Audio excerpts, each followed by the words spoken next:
So I wake up this morning and I see a message, and it's Access Rattblood. Are you here, Rattblood?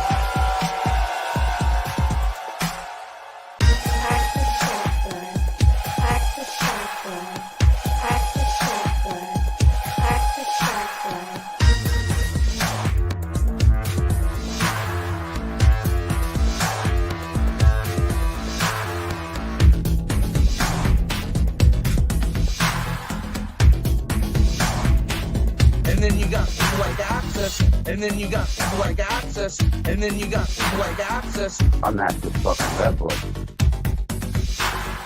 Access Rattblood, I see. All these Access people, I'm starting to get paranoid about that now. I don't know what to do about it.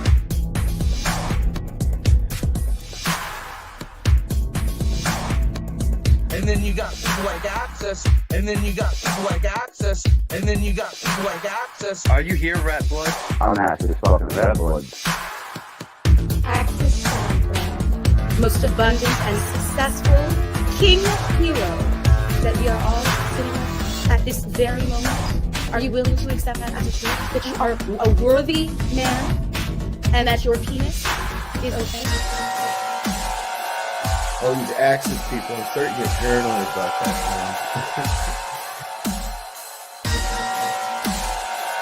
now. All these Access people, I'm starting to get paranoid about that now.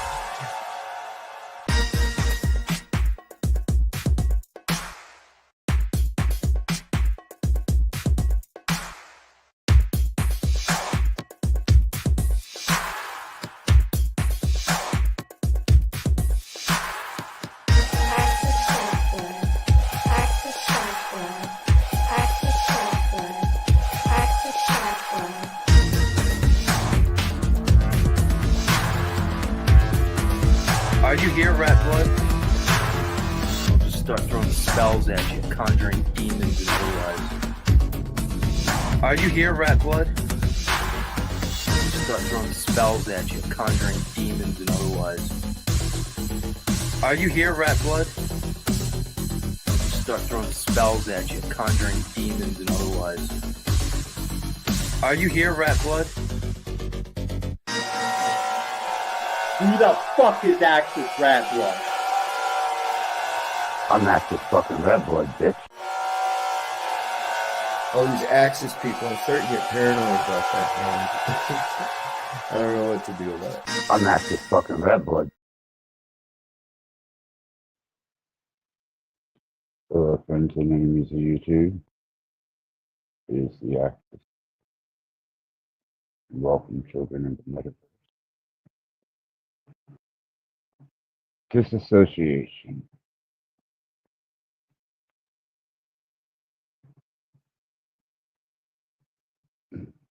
And infringement.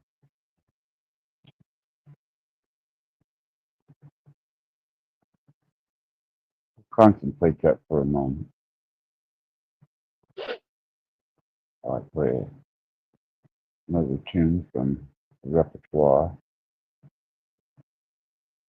and prepare for a discussion of those who impose the imposition of others upon you,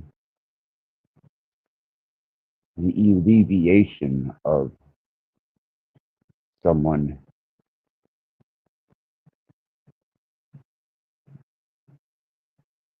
imposing their concepts, speculations, their ideals, their beliefs, their rules, their laws, their policies, their symbols, their indoctrination, a lot of imposition. And that's just touching the tip of the iceberg. That isn't a full depth spectrum of how much imposition one goes through during the course of a single day between the time the moon appears for its nightly show when the sun runs and hides for another night and morning break.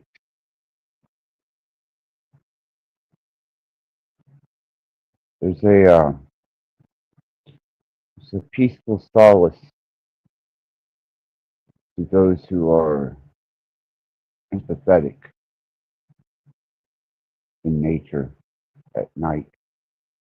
It seems that the imposing energies of the waking world aren't as strong. And it almost seems that there's a calmness that you don't receive during the waking hours of the restless day. And that striving need to capture your attention, capture your thought, your concentration, and to remove you from a introspective self state that isn't influenced by your surrounding environment. You're not a good customer if you aren't keeping their product in mind. And that goes with humans. They sell themselves like a marketable item. Some surround themselves with displays that almost resemble that of a grocery store. Purchase me, pay attention to me, observe me, but don't ever disassociate yourself from me. And on that, I've been wanting to hear this tune, even though it seemed to ruffle a few feathers I kind of enjoy.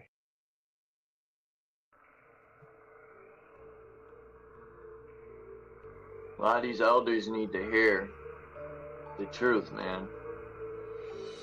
It might not be what you want to hear. You need to be told what you need to hear, not what you want to hear.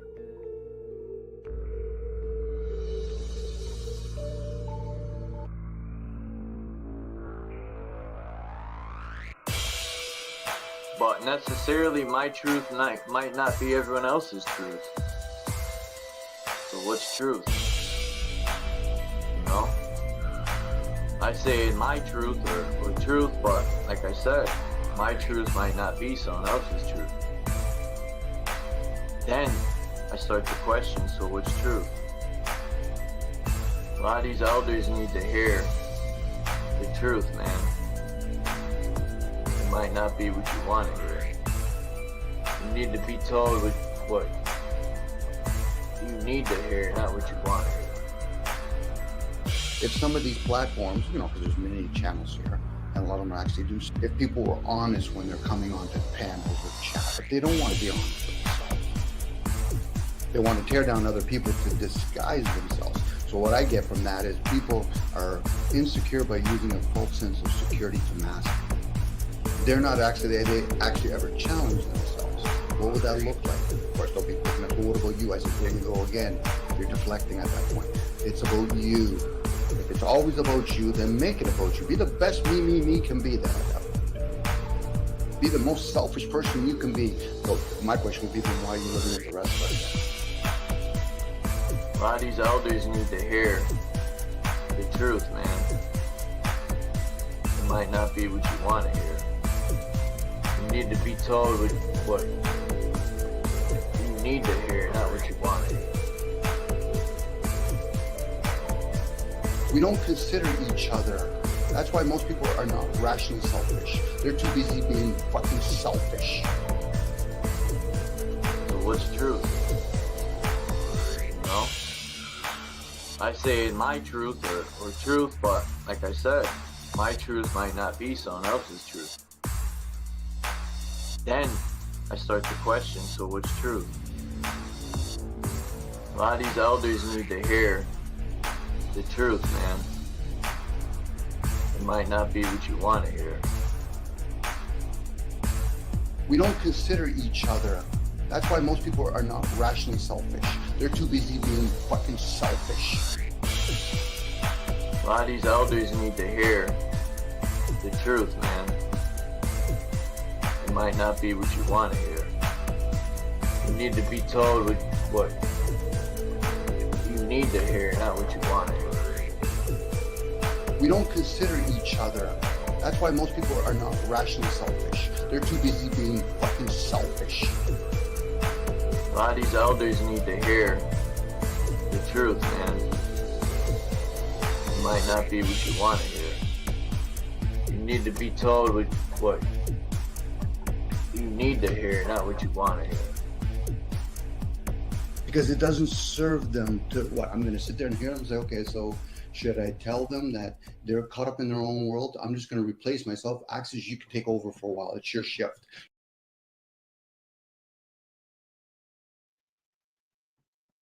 All right. Been a little while since I've heard that one. It seems that general populace and the layman, the average, has become comfortably adjusted to being imposed upon. And they will even cast a vote as to who's going to impose upon them. They will pay for cable television so that they can be imposed upon by various entities that do it all for the money and the influence. Believe me, if they could, they would, and I'm not sure that they're not capable of it, influence your sleep, dreams. I know they influence your subconscious. I know that they use subliminalism. I know that they use various techniques that technology now allows to infringe and impose themselves upon you. And if you take a moment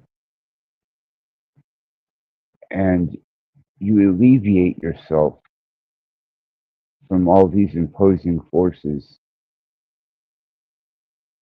you will start to see exactly how much you are not truly you, but you are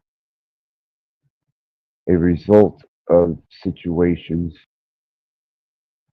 and circumstances that have implicated themselves into your life, into your existence.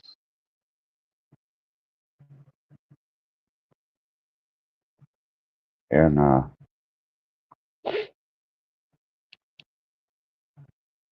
I recently ran into the nastiness of how imposing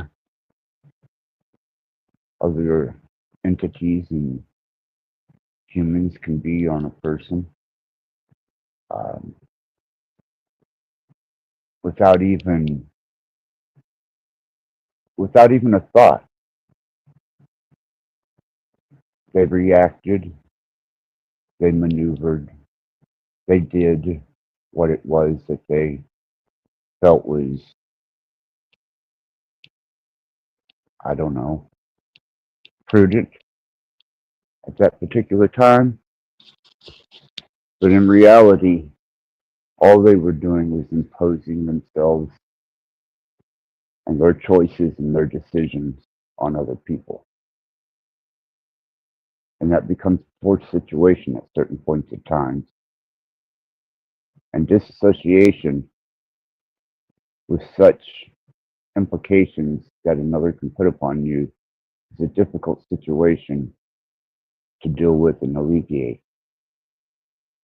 My solution and my understanding for myself is I tend to white room. And a white room, which I had described previous live stream, is a place inside of you where there is no color, no sound, no future, no past, just the present, and without any texture, shape, or design, just an empty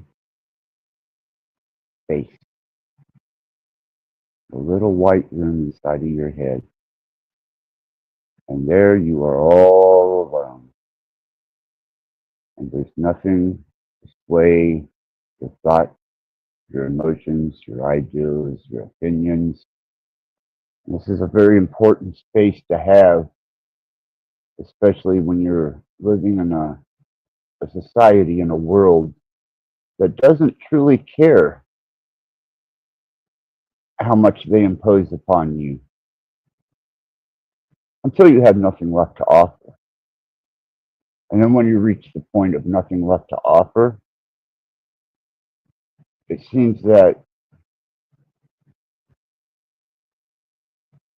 their imposition is still there, but not imposing at the moment, waiting for you to pick yourself up by your bootstraps just to impose upon you again.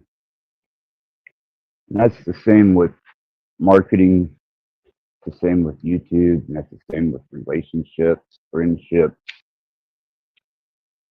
All of it is a type of imposing on another individual your needs, your wants, your desires, until you break that person or you subdue them into a submissive state to where they become comfortable with the imposition and the intrusion that they place upon you. They'll guilt you, they'll shame you. They will do anything in their power to keep themselves relevant. And a lot of people will allow them in free rent inside someone's head. And mass marketing depends upon this, the easily influenced, to continue with their conglomerate approach to this existence and to further feed their endeavors. Human ingenuity.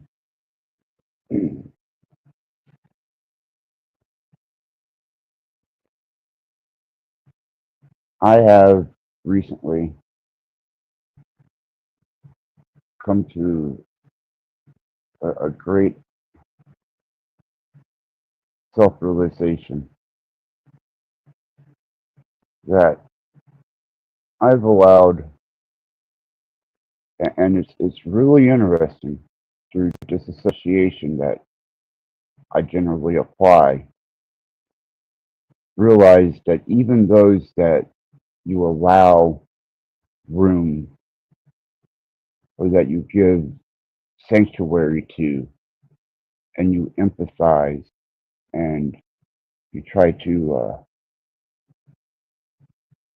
exchange communication in a way that is beneficial and supportive. And these are the people that weasel and worm their way in deep enough that whenever they decide to impose upon you, they could really take a damaging toll. At least with government and politics, as local to federal You know what you're getting into. You know what you're dealing with. And even though individually you can't change that imposition that they apply upon whatever country you live in or state, town, city, you know what you're dealing with. And you don't have to participate. You don't have to consent. There are consequences to that. And those that you allow in that find themselves a refuge in you and then viciously throw all the weight of the world on you to the point where your knees buckle and your back breaks. And then they damn you for not being able to endure. And this, to me, is one of the most inconsiderate states of the human condition.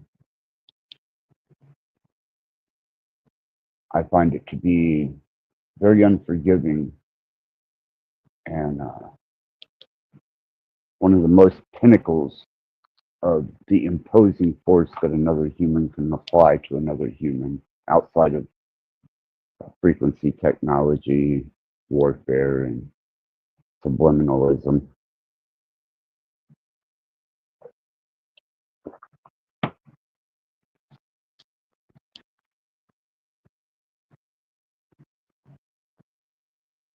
You ever sat and wondered at any point in time how much of your environment is opposing itself on you? How much of you is not you, but your environment? It's like people who go see a movie. For 2 hours, they submit themselves to this spectacle of entertainment.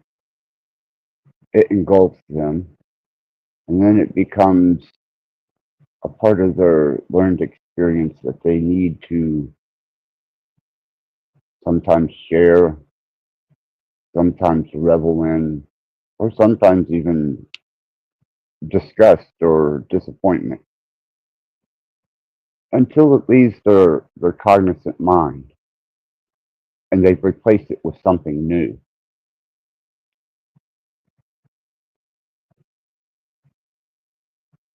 And they've made incredible amounts of money off of everyone's need for something new.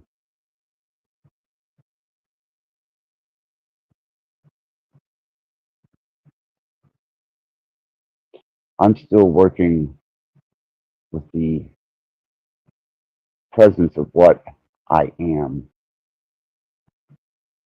and not what they have to offer.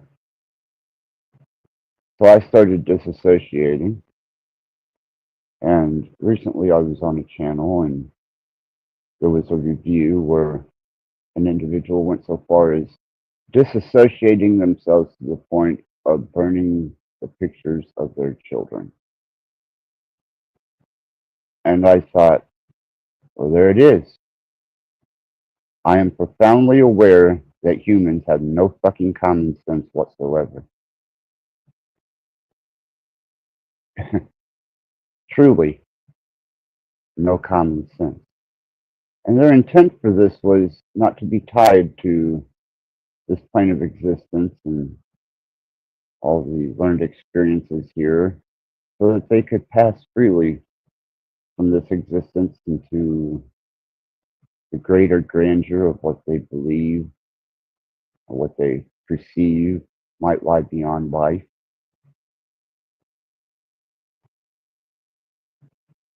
And I thought, that is conviction, truly, but at what point does that become observably destructive to your own stability or someone else's? it's unfortunate that we have to, at times, experience the experiences that we find ourselves having to deal with. And to some, the concept of what they're going to be after they die or what's going to happen to them is so pressingly relevant to them that they have to derive and solidify a potential, just an observation, a speculation of what might and might not be, which seems to me that that would bring another level or understanding of being imposed upon, not having absolute free will after you leave this particular stage of the game and this life and all the learned experiences and your understanding of being here is dissipated into death. And to think that just on the other side, there's something waiting to impose itself upon you.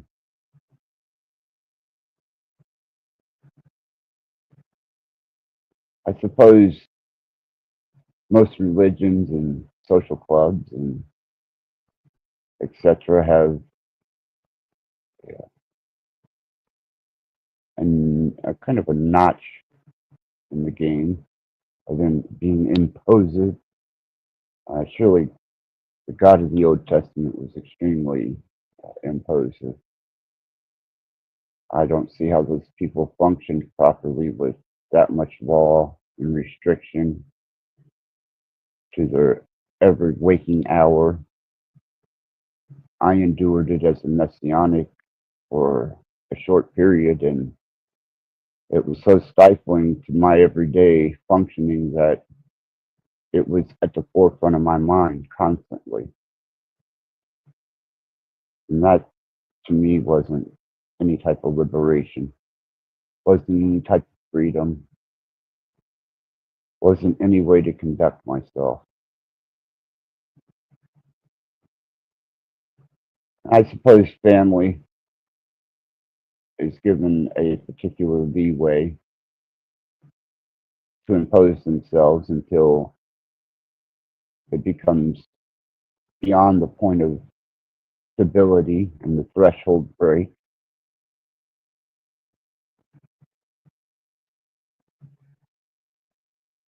And that becomes a point where disassociation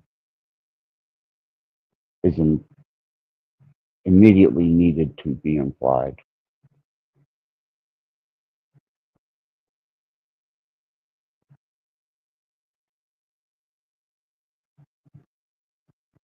It would seem that if we were to remove all of the impositions from learning and the falsehoods or the misdirections or the speculations that people have taken on to be factual truth and made it their life's endeavor to pursue, it seems a never-ending rabbit hole, chasing an ideal, someone's concept, and then you look and see, did you seek that imposition? Did you wake up one day and decide that you were going to pursue Atlantis? And you and a million other people take the embarking journey down that rabbit hole of never-endingness for some type of delusion that maybe there was a great civilization that affects you today, right now, or might have an effect on you later. Something as trivial as that can become an overwhelming state of your existence, state of being, a state of mind. Doesn't take much to overwhelm the human mind. A few profound thoughts.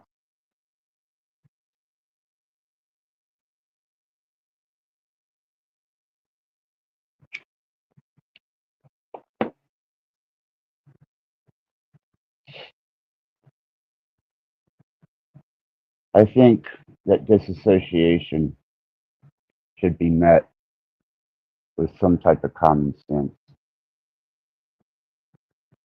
And in a manner in which that you keep that which is necessary, you keep that which you need, and discard the things that are gathered that serve not a purpose. And living in a Western culture, there's an abundance of it.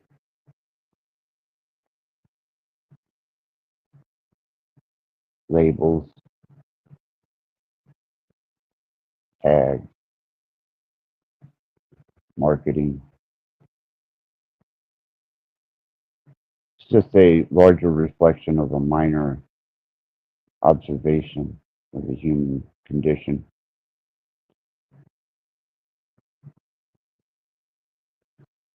Nobody wants to give it up. Nobody wants to, hey, Ian, go on, brother. Nobody wants to take that point of observation and a little bit of common sense and know that there are things that are necessary for you to lead a somewhat functional existence. Not necessary. It don't even have to be a life of some profound meaning. It could be a humble existence and still retain all the emotional facets that you find along the way. But to discard your common sense for the sake of interpretation,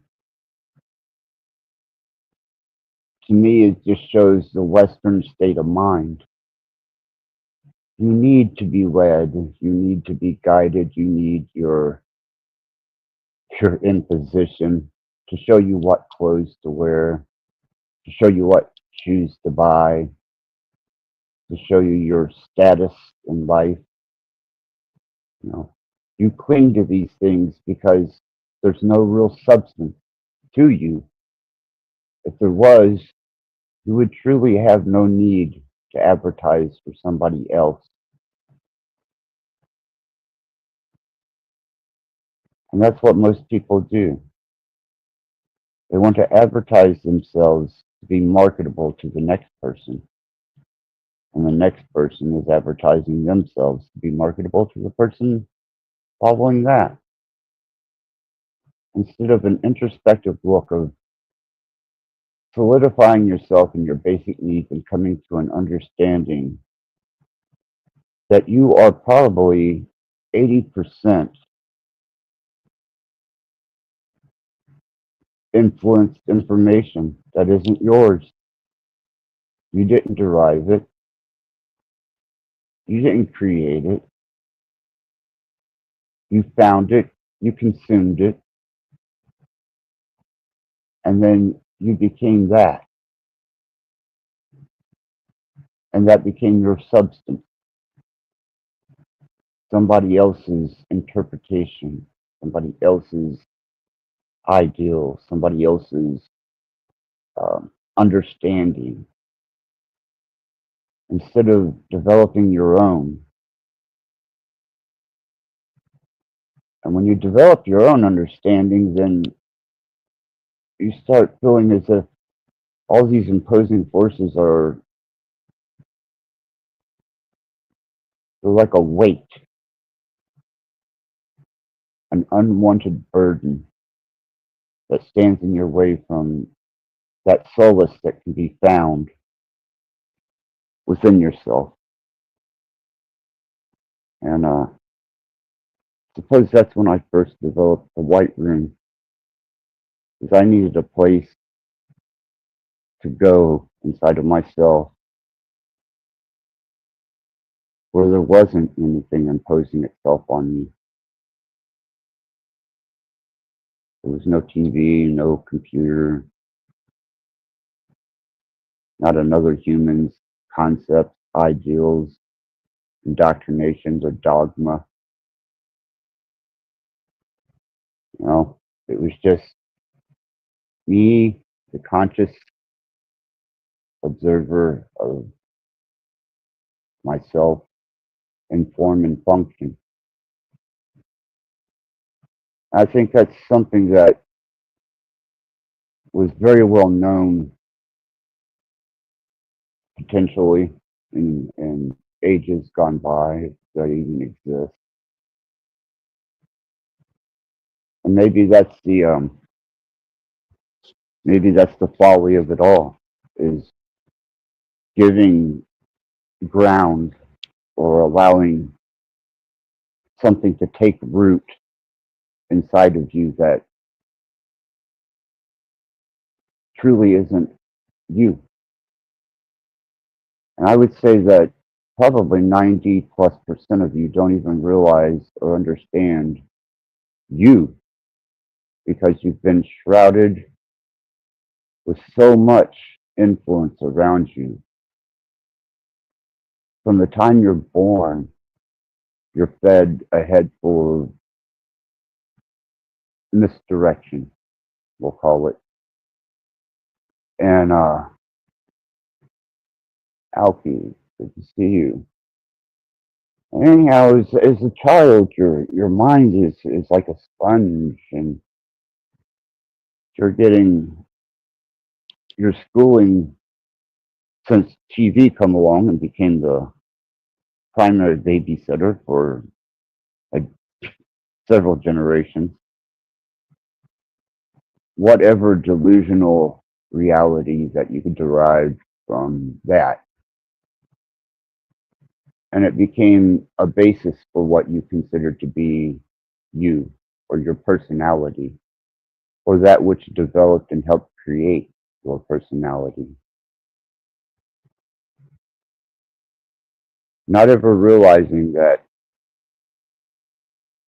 that's just implied and intrusive, interloping knowledge that you've taken on and personified. Do you really know you? Or do you know only the things that you've gathered together as remnants and pieces, never the whole, such as religion or even your genre of enjoyment, the music you listen to, the car you drive? Those are not you. Those are things that you take on that consume what could be a introspective observation of what you truly are.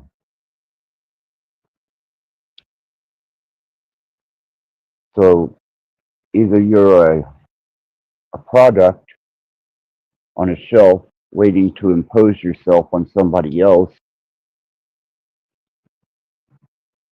or you are an independent manufacturer of your own conscious being.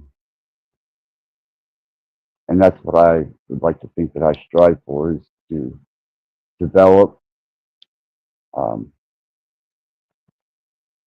maybe enhance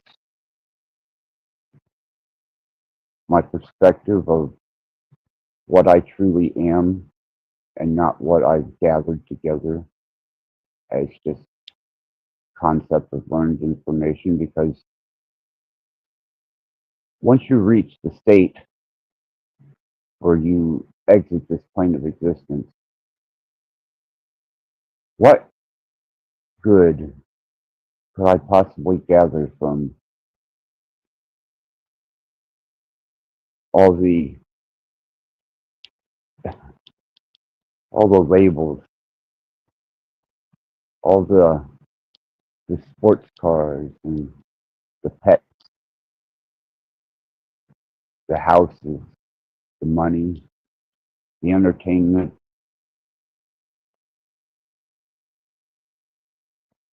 I think none of that is going to serve any significant purpose once I've left this mortal coil. But I think for myself, what does serve a purpose and what does have potential to serve me after I leave this mortal coil is at least being conscious of what I am without influence.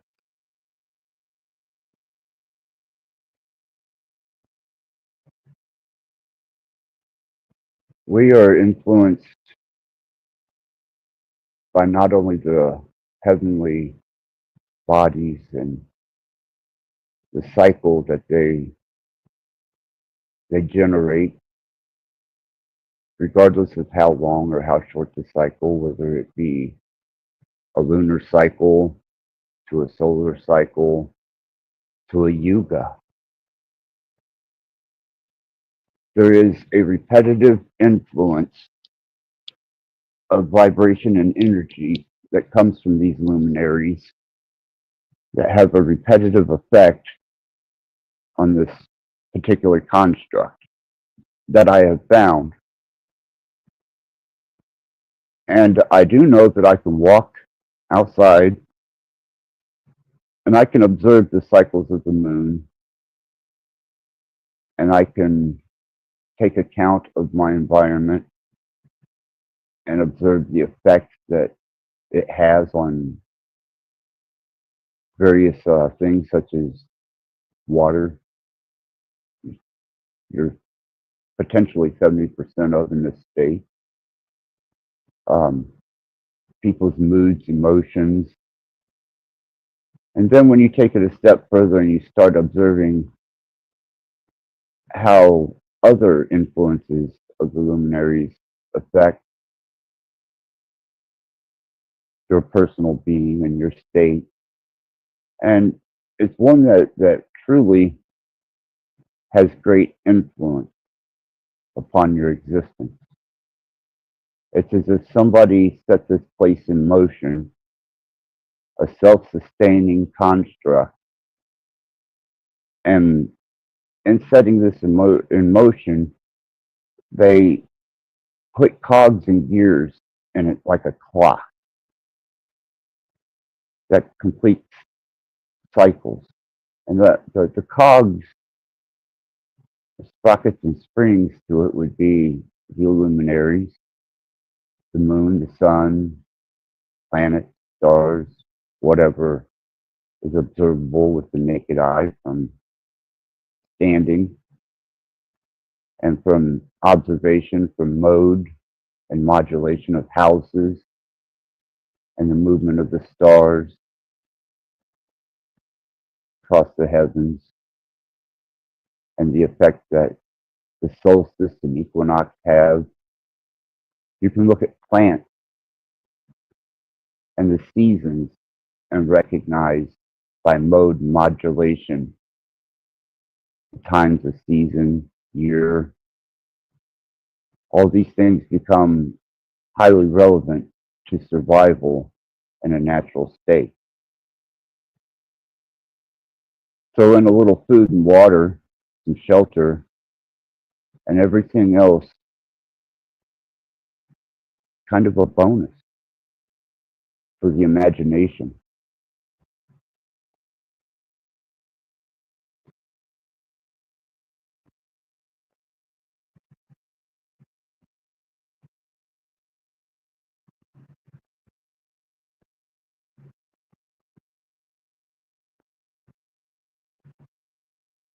I know that from my observation and from deducting logic, which would be not that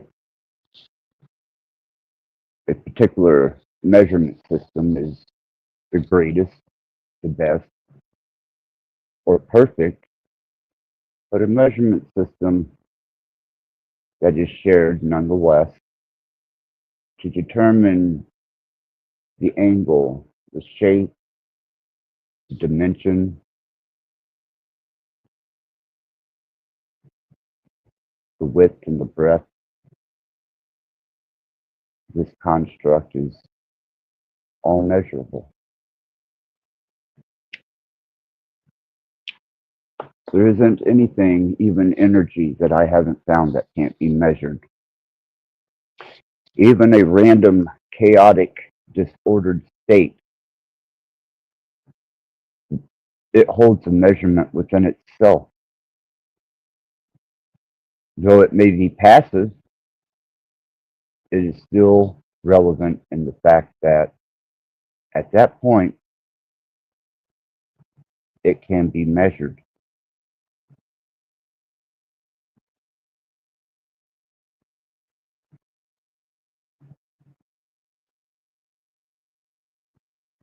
And with that measurement, there's implied cycles. And these cycles seem to be a governing force of influence, as I said. And once you get a good grasp on that, the state of the luminaries and the cycles of things,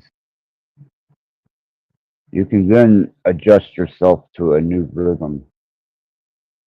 And if you disassociate all the unnecessary things that the general layman or just the average person gathers upon themselves, you start dealing with the raw aspect of what this place is, what it's about, how it operates, its forms, its function. And there's a kind of separation that takes place where you no longer are cohesively understood by the average person anymore. And that's measurable too.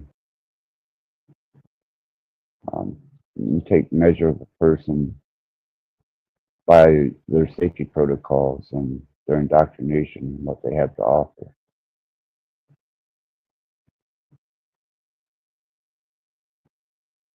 I watched a channel tonight that I've seen the same people from a year and a half ago repeating the exact same nonsense of idealized speculation and how much time they spent speculating without solidification the concept and ideal of a particular object. And I'm thinking, what's more relevant? Knowing what truly governs you, or being subjected to just an ideal of what you may believe governs you? Or even the fact that their personalities were conducive to ones that would generate people's interest into paying attention to what they have to say, which, sadly enough, in the chat, there they were, the same names and icons, I seen from a year and a half ago, waiting and listening as if this broadcast was going to be the be all end all answer. Or it was going to be, Rebecca, Bexx, good to see you. Yeah, absolutely.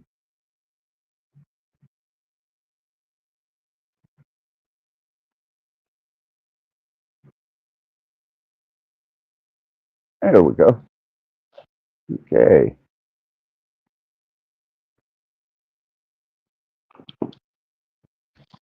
Anyhow,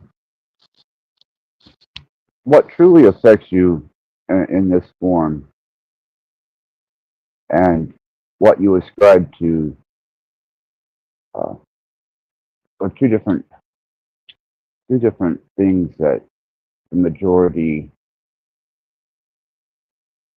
don't take into true consideration because they skew and distort themselves.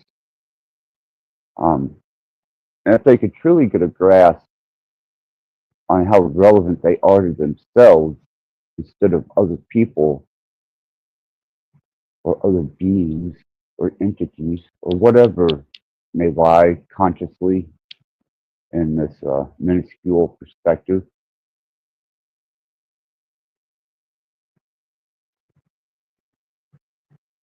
they probably would become much more understanding of true effects of what this place is. I mean, it's written in many different, I guess, cultures, developed cultures. They always seem to be looking to astrology and astronomy and the movement of the luminaries in the sky. They built their structures on this plane of existence to mimic the luminaries. And I think that they were aware that the luminaries had an influence. So they associated themselves with understanding the movement of the heavens and they wrote it down. They put it into stone, cave walls, papyrus, any way that they could record the heavenly movement. They put it into monumental designs, pyramids, and giant city structures that were correspondent to these greater influences.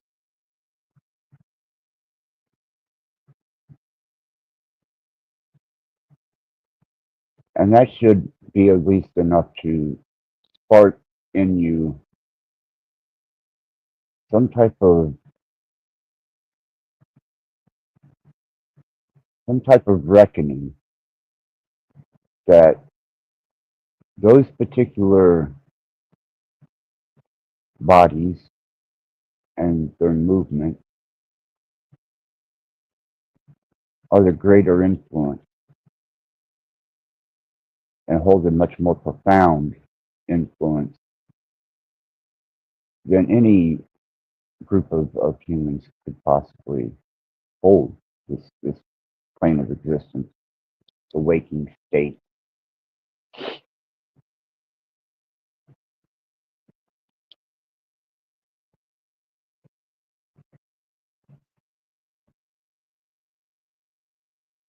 Once there is nothing more left to do than cry, there is where I found my strength to smile again. Alchemist 83. Thank you, brother. Thank you. And definitely thank you to everyone that's listening and everyone in the chat.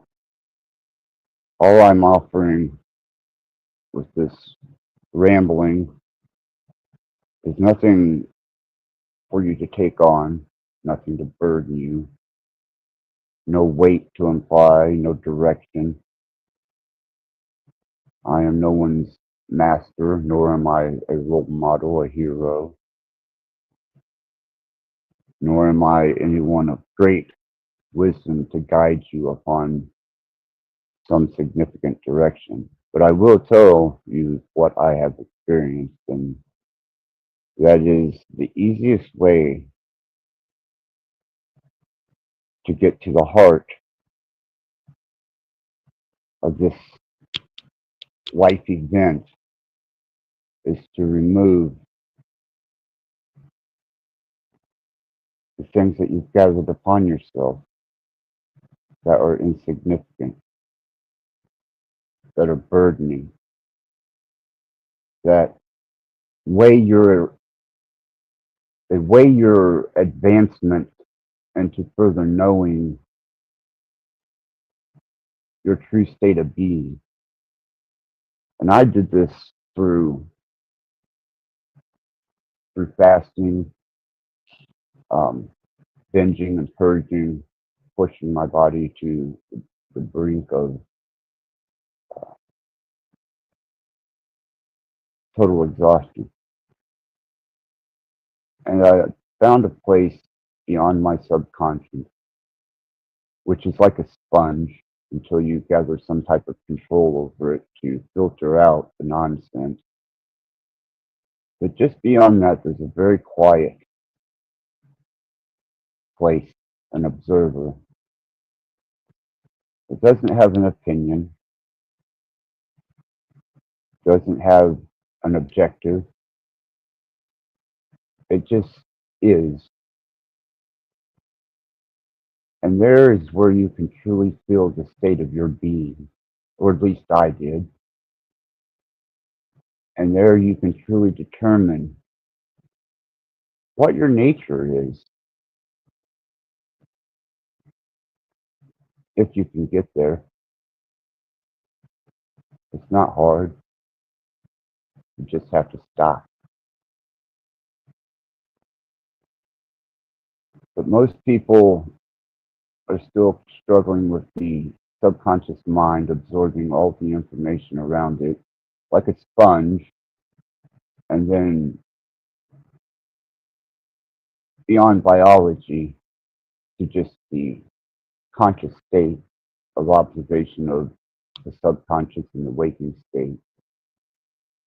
The waking mind seems to be reactive to the subconscious, and you conduct yourself forward in such a way. But once you can disassociate yourself with that constant absorption of environmental stimulus and even the unseen array of stimulus that can be around you, you might find that quiet place.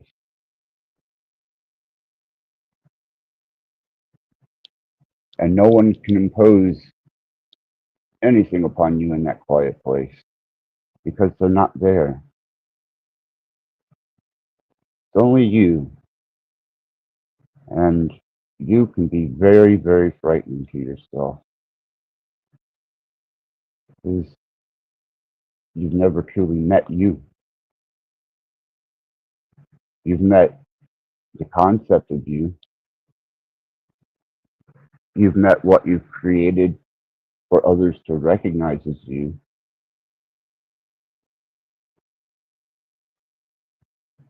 But to truly say that you met you, there's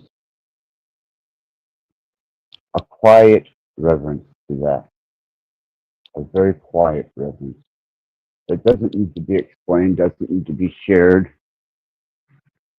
It's not one of influence, not one of admiration or disappointment or disgust. It just is.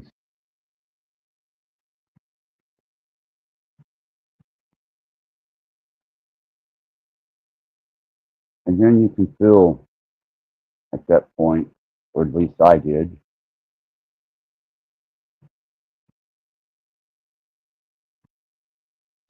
unattached to so many different aspects of my life that I thought were of value, were of importance. That was a course in a direction that was expedient to my advancement. But then I understand that all knowledge that is received through the written word, today we have multimedia.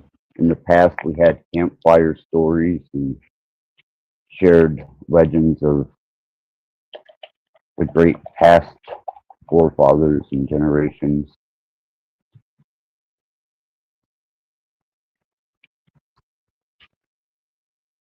Let's reinvent the gods.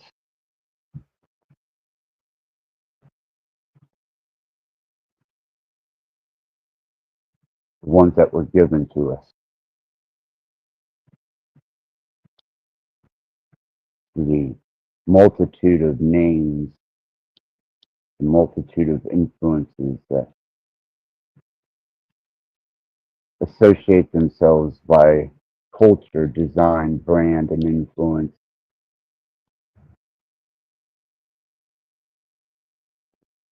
Wouldn't that be a day?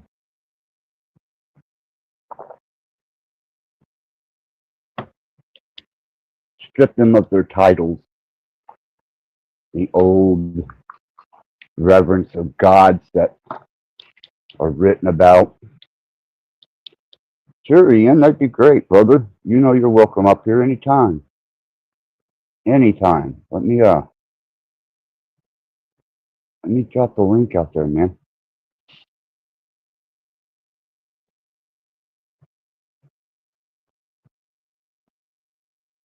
It'd be a great honor to have you. Absolutely.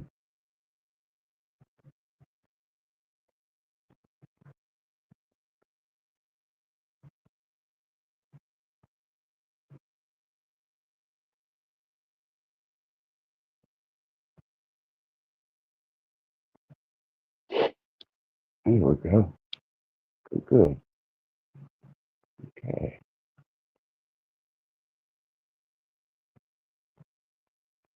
Brother Ian, how's it going, man? Was hear me? Yeah, you're breaking. Just if you could give How's me a test sentence. how's my audio? Sounds like Okay, what's up, bro? a little reverbish and broken. Um, damn, hold on. Well, you know what? Is it better? Yeah, Oh, that seems to be a lot better. Yeah, okay, I had that go on or something. Okay. yeah, you're coming through a lot better now. Okay, yeah, So I what's going don't on? know. I'm in the. No, Oh, I've been listening. I you're love saying roboting. this is now. Yeah, you're roboting and breaking up, man. Unless Alki says 5 by 5. All right, chat. Is he Yeah, broken you up guys or hear is me it in just? the chat? Yeah, there you go. Yeah, let me know because I'm gonna try to stream tomorrow. I don't know, and if the connection's like bad and I'm roboting, bad news. Yeah, it's kind of bored. I mean, I can hear you coherently, a little broken, but yeah, I guess you're still boarding a little Okay, bit boarding I'm gonna now. try to come back. Yeah, I'm gonna try to work on something, restart my computer. I'll be right back. I'll be listening though. Yeah, not a problem, man. I'm gonna throw on a song, so real quick, and whatever you need, brother, to get your shit straight. That way you can get your broadcast.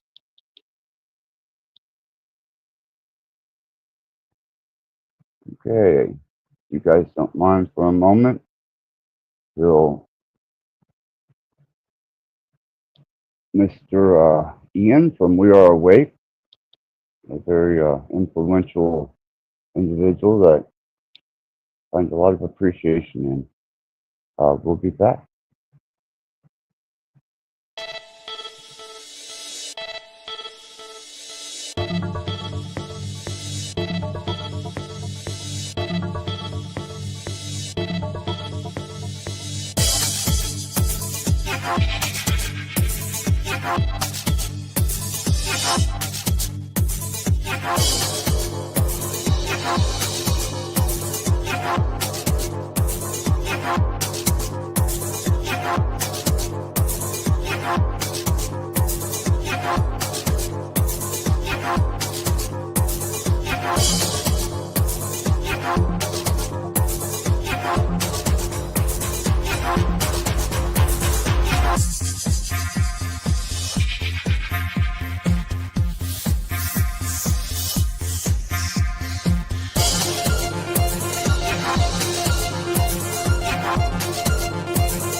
Okay, where were we at?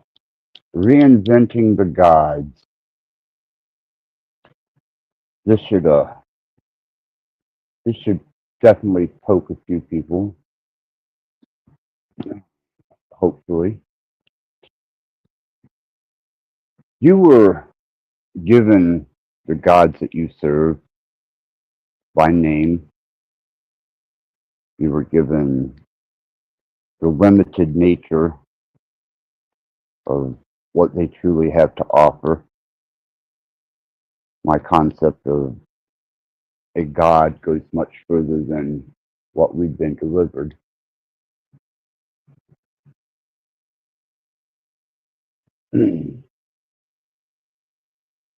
Cool, Ian. That's fine, man. I'm here for you, whatever you need, brother.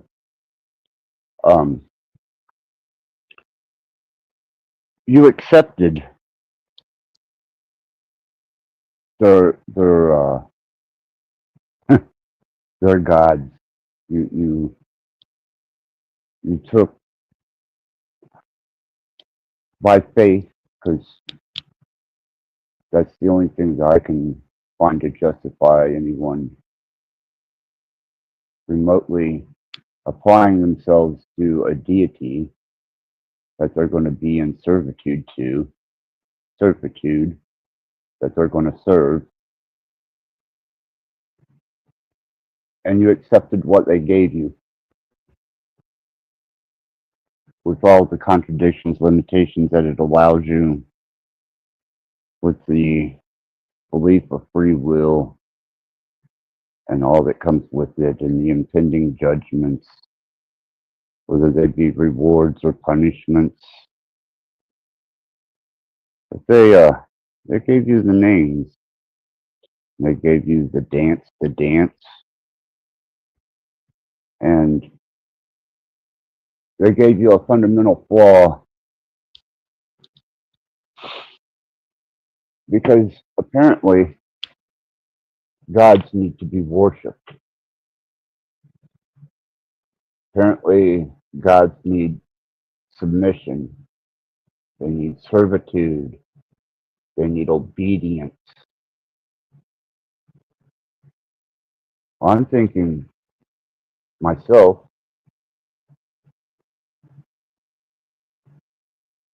if I was all-powerful,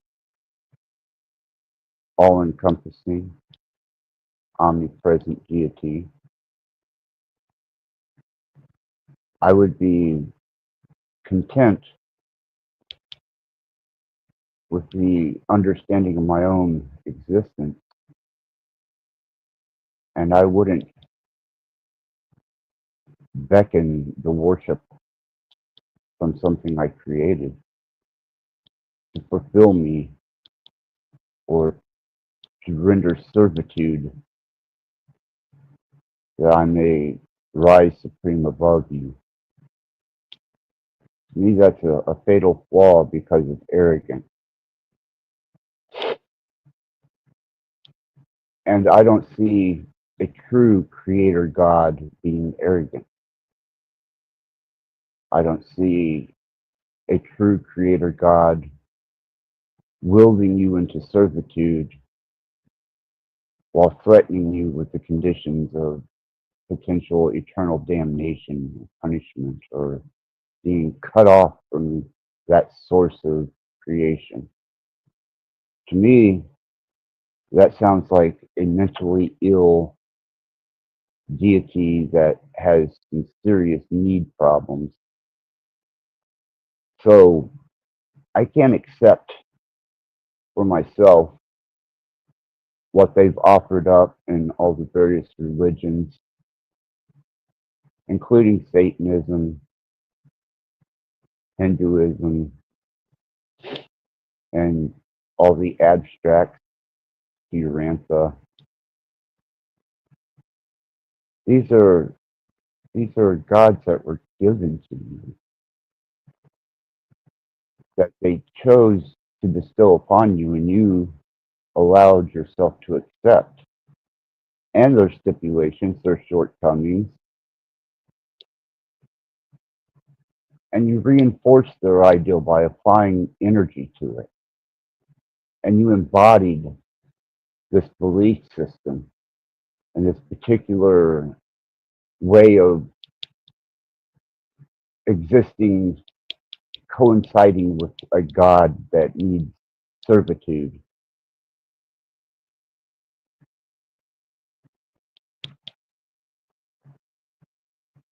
I don't believe in such gods. Can't. Just not feasible to me. It's not cohesive to what I consider to be a divine entity of creation. So if I was to create my own understanding of a deity, it wouldn't be anything that this construct has to offer up, that's for sure. And the fact that I can think a bit more profoundly then the limitations of what they indoctrinate you with as being gods and divine teachers of divine proportion shows that they have such a limitation to what they're expected to be. To me, if I had to define an absolute, omnipotent, omnipresent creator God, it would probably have created something, whether it be what we are or something less than or more than, and it would set it in motion. And it wouldn't require worship. It wouldn't require much of anything. It would set a self-perpetuating system into motion, governed by cycles that are cohesive to sustain that perpetuation, and it would be indifferent. And if it was to give you just a short time to experience a state of consciousness where you could even recognize something such as a God or a deity or a supreme being, and you had to reach a state of demise or exit the creation as we understand it to be in the physical form, I don't think it would be there to do anything other than to reincorporate you into its sense of being.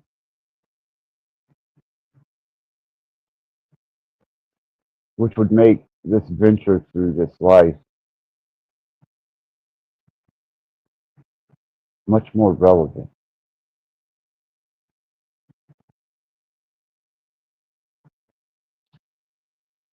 The last thing someone who's indoctrinated with the concept of what they have to offer on this plane of existence seems to be at a loss of personal direction, personal strength, personal power,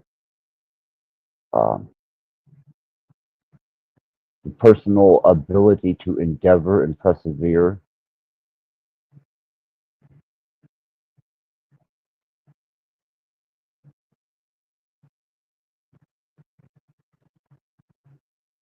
I think that that is an attribute that is lacking amongst the gods they offer.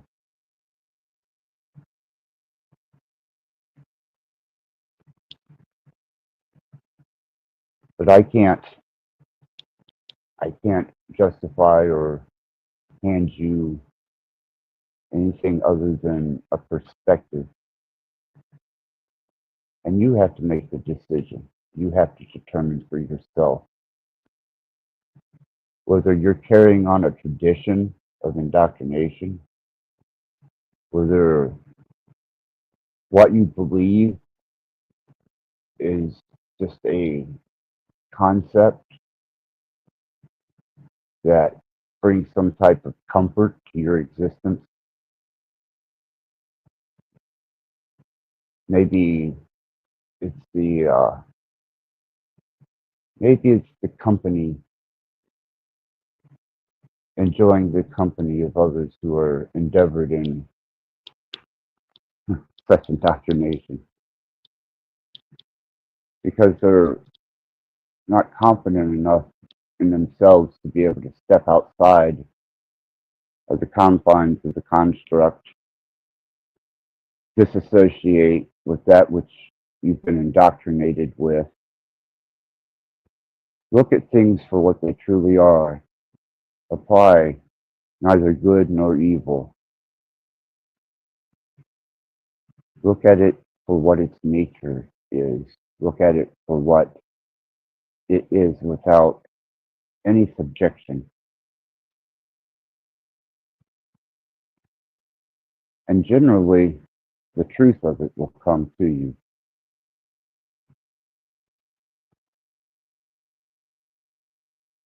Not hard.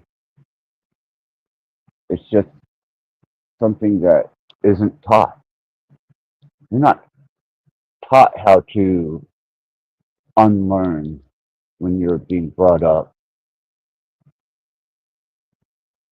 You know, in school, they fill your head with ideals and concepts, and even at home, you're filled with ideals and concepts that from your parents or previous generation they've taken on for themselves. But you're not ever taught how to shed those beliefs. You're not given that skill. And when you start exercising that skill and you start applying it and you start seeing things for what they are and not what you believe them to be and not what you've been told they are, but by your own observation, you've endeavored to look at this thing for what its nature is. What does it do? What is this thing that I have decided to encumber myself with? And then learn to let go.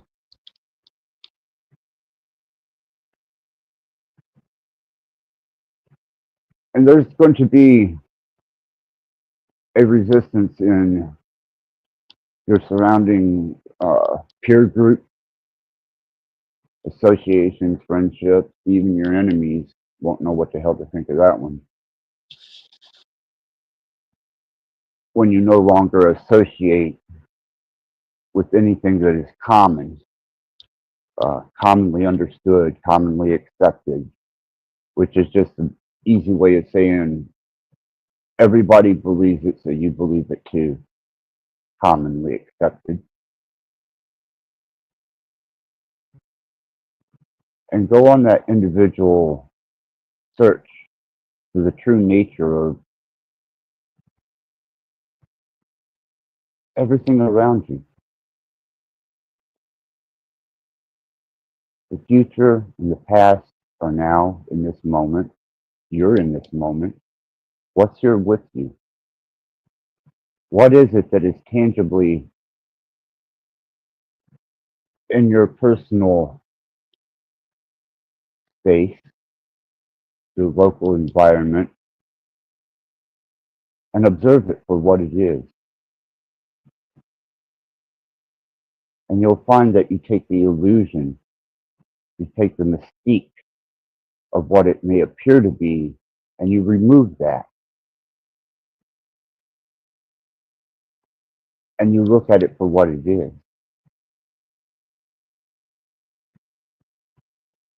And when you do this with small things, and you start working with even your attention span, I can give you some pointers on how to enhance your attention span. But I want to get to my point first. That you're not seeing the truth of things for the veil that's in front of your eyes, the wool that's been pulled over them with an image or some type of shiny gloss that catches your attention.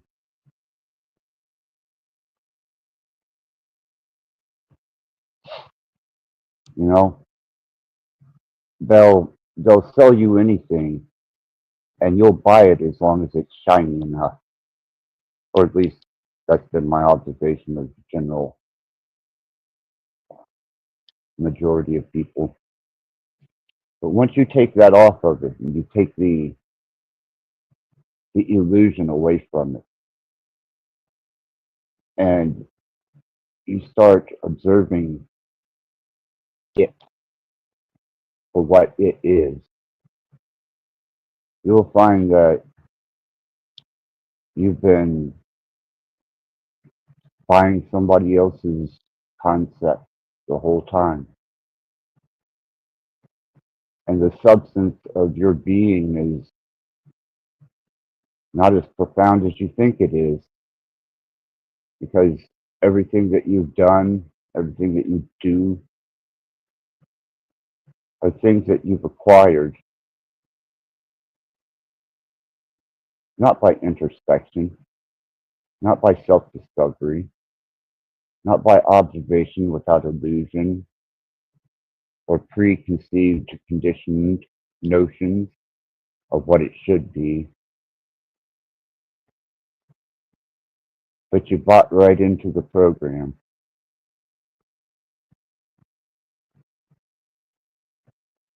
And therefore, it utilized you. And the worst thing that you can do to the program, a deity, this construct, is to disassociate its impendingness that it has upon you. It will weigh you down. It will glaze your eyes, plug your ears, dull your senses. Anything it can do to stay relevant.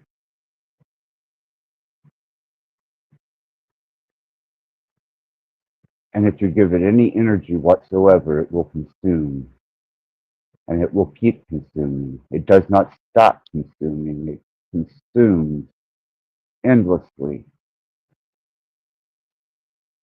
Generation that I've seen, life, it just continually consumes.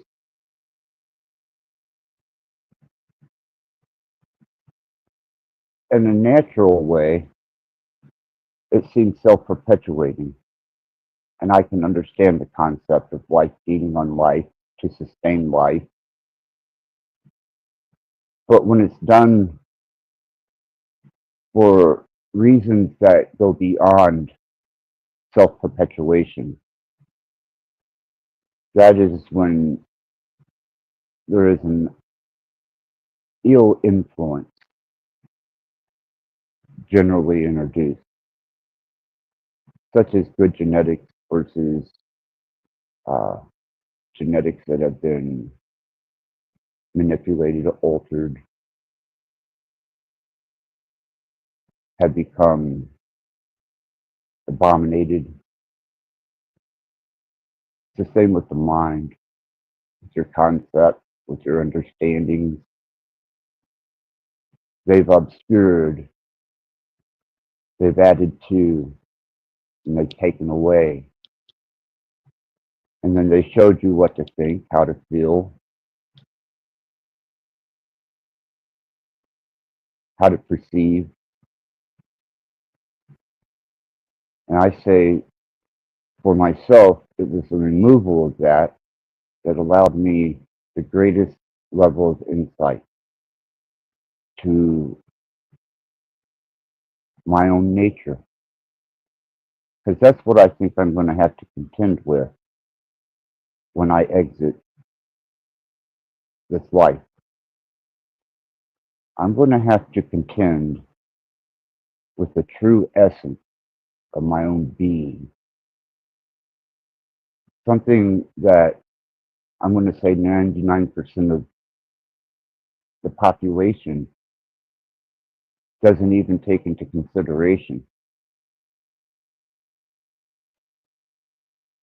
is that they are going to have to introspectively deal with themselves without a body, without the illusions that this construct has to offer. They're going to have to see themselves for what they are. And hopefully, I have enough personal insight and development that I find myself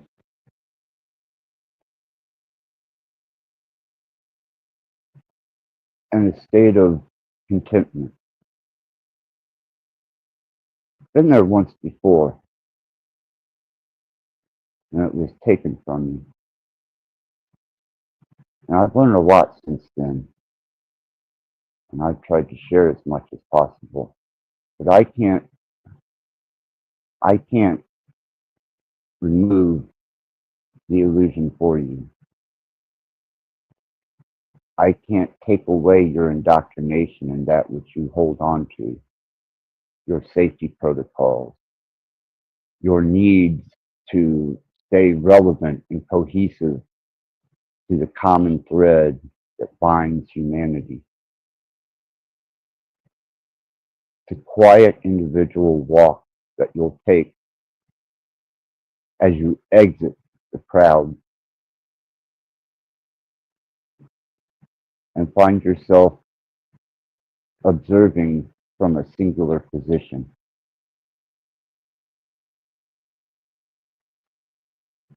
Understanding the relevance of what you see and how it truly affects you. And then knowing that upon exiting this plane of existence and leaving the mortal coil, there's a truth that you're going to have to confront. And that is the true nature of you.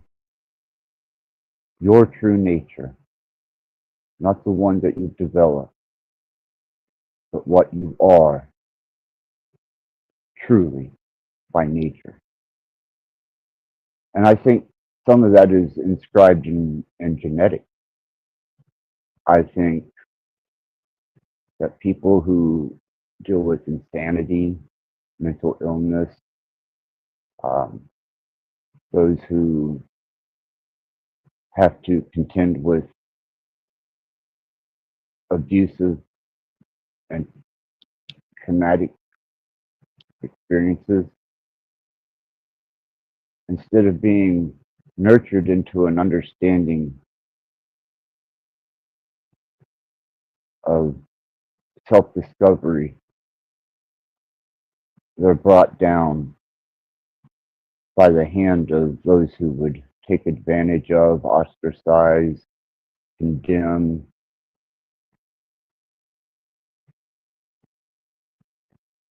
And it's almost as if though their chance at self-discovery either becomes enhanced to a point where they remove themselves from the waking state in a relevant way which we understand and shelter themselves within themselves away from the plague that man can be upon another man or woman.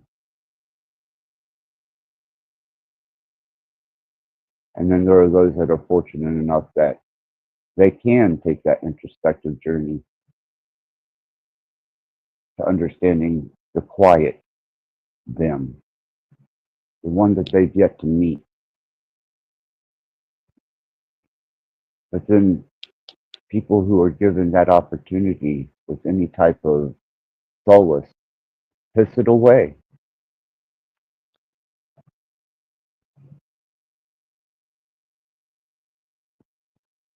And I'm thinking,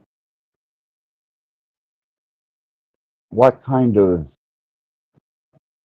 creation are we that there is a breed, a particular line of our species that feeds upon the suffering and feeds upon the weakness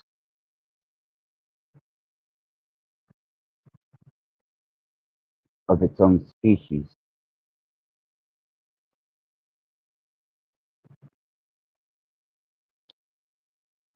At that point, I would say it does take a Creator God to keep that species from eliminating itself through its own motivation for abomination, dissidence, atrocity, war, famine, murder, killing. I've had to take a deep introspective look on that too recently, and how it's imposed itself upon my being. It almost took me to the brink of a complete nervous breakdown. But today I'm not shaking. I'm not sure why. Maybe I let it go. Maybe I disassociated. Maybe I didn't allow someone to impose upon me their horrific approach to being a dignified human, which there are so few of anyhow.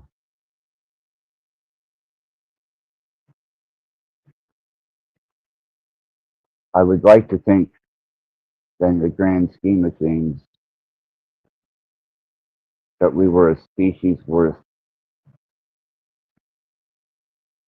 preserving, worth perpetuation.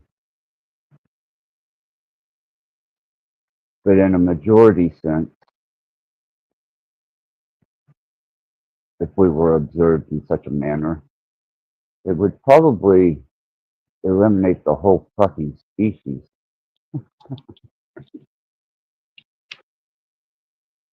I know I would be at least somewhat less than amused if I was a creator god and this was the best that I could pump out. Which leads me to believe that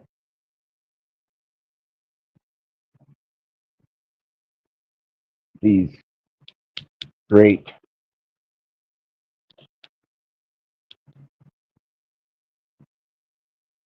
I guess, aspects or representations of godly beings would fall short of being such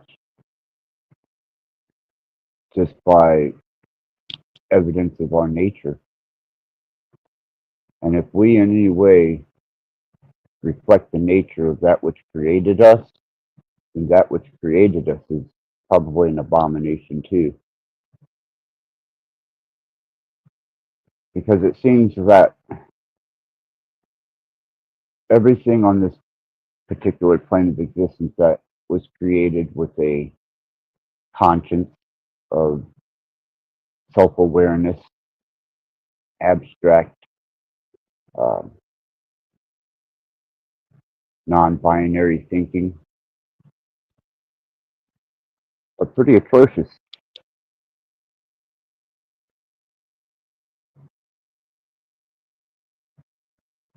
Rebecca, I think this place is more like a hospital. You know, Bex, you could be right about that one. You know, it's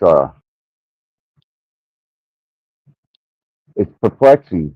It truly is, because the more I shed away using at least some common sense, the more I observe the true nature and state of things, and the more I'm unimpressed.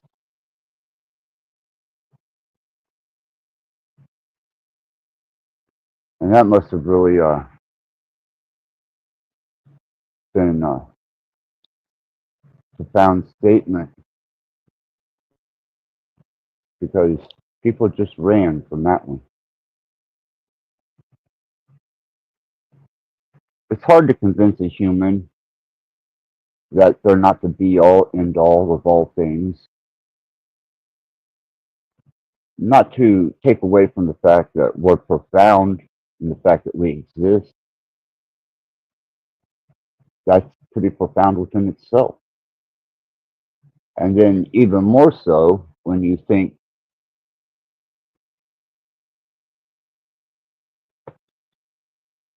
You have a wonderful night, Bex.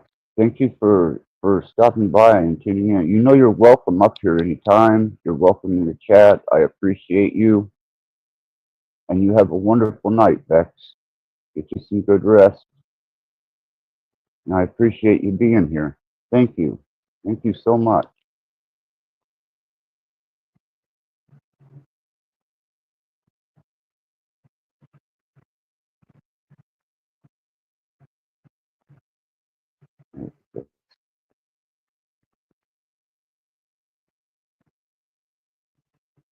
Do this. Sneak around and do this.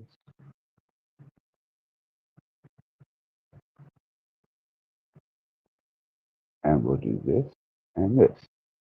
But anyhow, the human species, to my notion, are contained here. Um, or we're given all different kinds of stories of all the atrocious things that have been cast to earth, have been imprisoned on earth. We were given stories of great civilizations falling because of their arrogance, warfare, the destruction of civilizations. And that becomes even more cohesive when you think of the Crusades and the Inquisition and the launch on cultures rich and vibrant in South America that were raped, pillaged, and plundered in the name of a god. And I'm thinking, if he didn't cast lightning bolts down to take care of all those motherfuckers, then they're not talking about the right creator.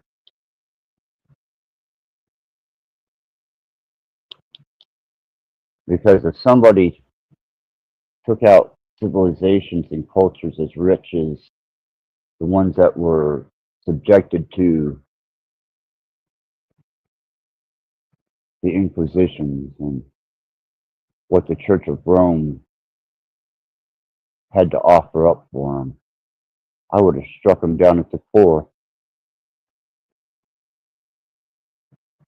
Not that these civilizations were in any way, I guess, domestic, but who said you had to be? I found more profound states of being in the woods, on top of mountains, out in the middle of the desert, than I ever did in any established church, social club, lodge, organization.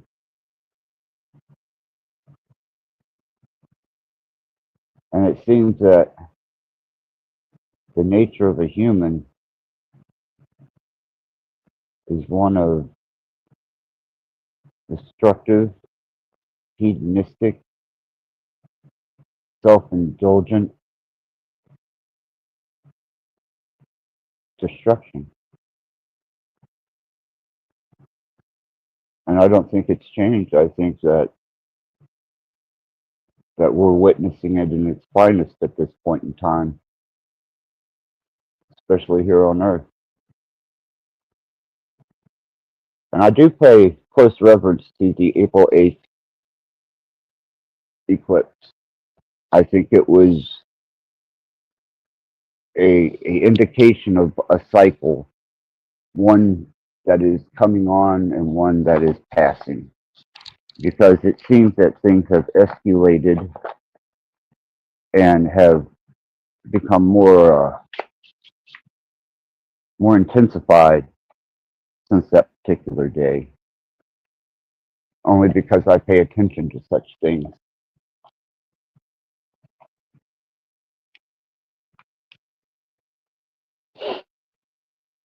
The pale-faced destroyer, Columbus. Yeah. Yeah, Europe, or at least Britain, has their fair share of manifest destiny, such as the Spaniards. But I can't give them any more energy than what they've already taken. You know, they have browbeat and trampled and demolished sources of incredible understanding of this plane of existence that today are only kept within the confines of locked doors and private libraries, mystery schools, and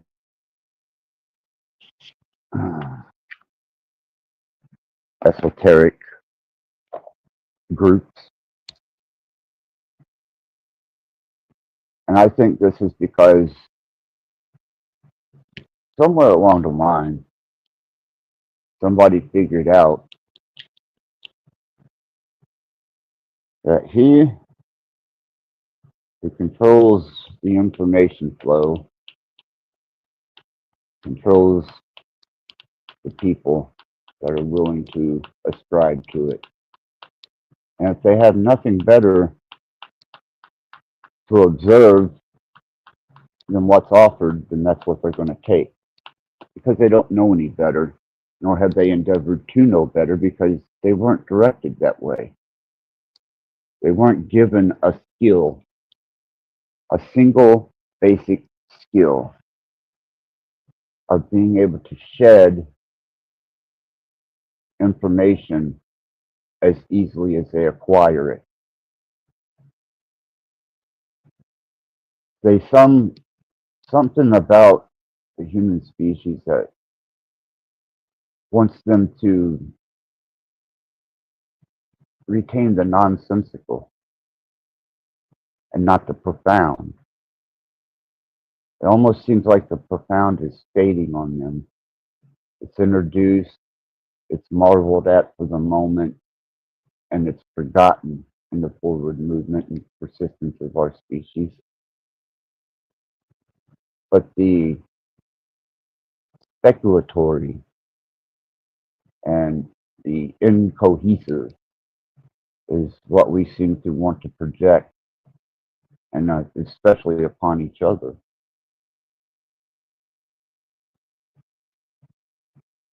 And everybody wants you to believe the story they believe. Everybody wants you to see things the way that they see it. When in actuality, if you was to just alleviate yourself of that burden and that weight, you could probably proceed forward unencumbered and develop a new sense of introspective understanding. And when I say introspective understanding, I don't mean sitting mindlessly with your legs crossed in a lotus position, meditating with a vast mind of nothingness. It's a type of work that has to be done the same way you work to take on that information. The same work that you've done to go out and find the information that you've taken upon yourself, whether it has solidification or not. It's that same energy that you're going to have to use to disengage from it, to remove it, because it will linger. And eventually, it starts adding up. And the next thing you know, you've got a mind full of things that hold no relevancy, hold no factual base. This seems to be the extent of your retrievable information. We call those people NPCs, chief, delusional, from where we stand, I suppose.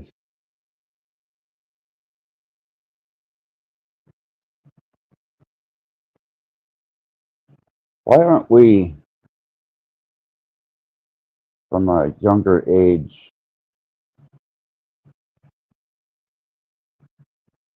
taught that we're not going to be here forever?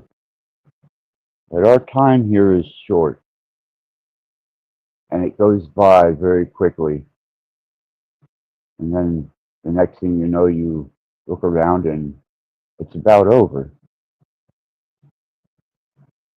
I think upon that realization that people, if they taught that at a youthful age, might endeavor into existence with a little bit more dignity, a little bit more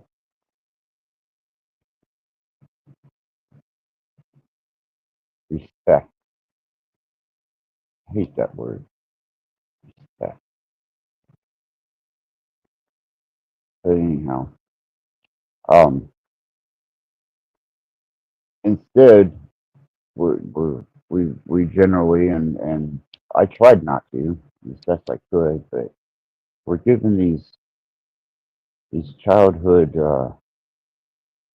lies, deceptive concepts. You know, you're the princess, and you're going to have a prince, and you're going to get married and have little princes and princesses in your castle, and you're going to have a white picket fence, and you're going to buy right into it. It's a lie. Tooth fairy. It's a lie. Every fucking thing you do, you're kids, man. And then the school fills their head with lies. And then later on, some profound idiot says, know thyself. How the fuck can they?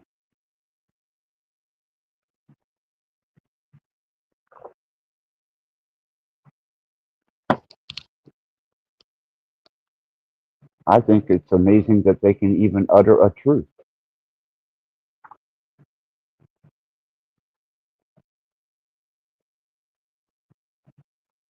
And these days, that doesn't seem too far-fetched.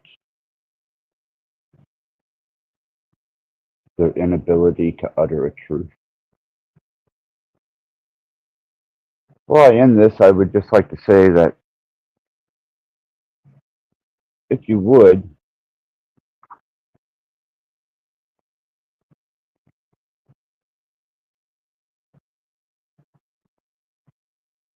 try to develop the skill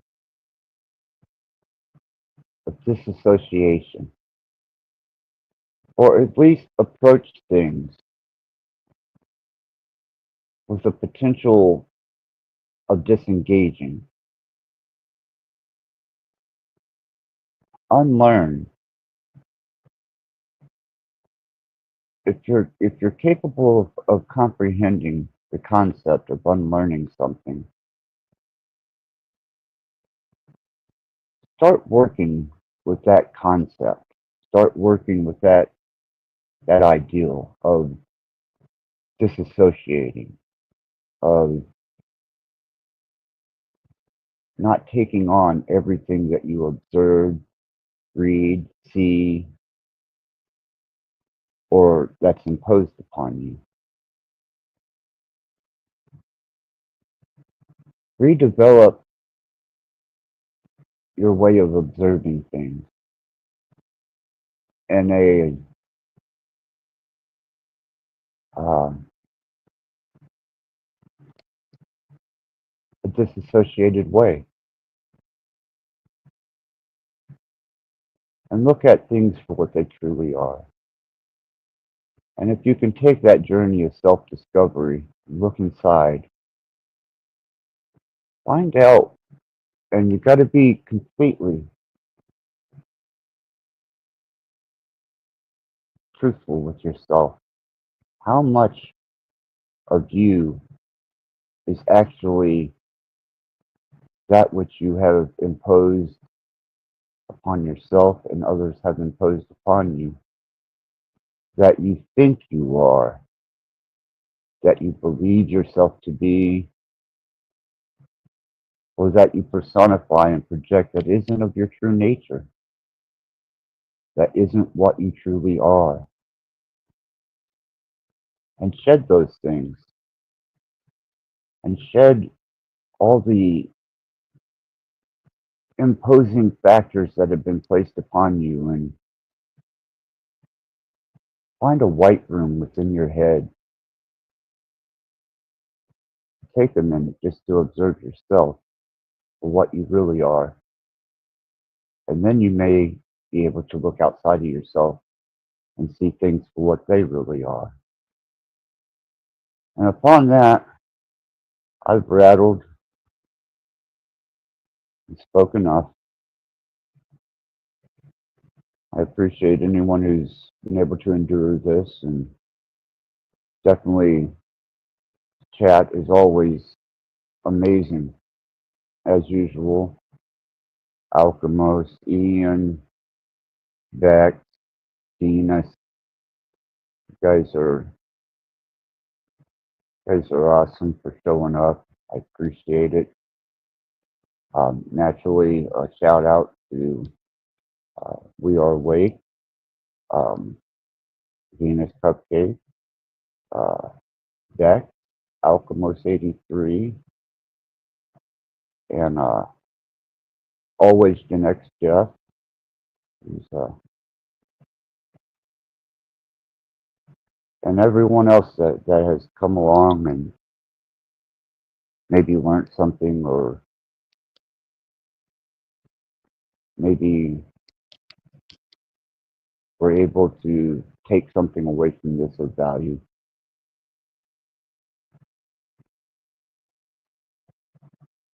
I wish good fortune to you all. Thank you for tuning in. Access out.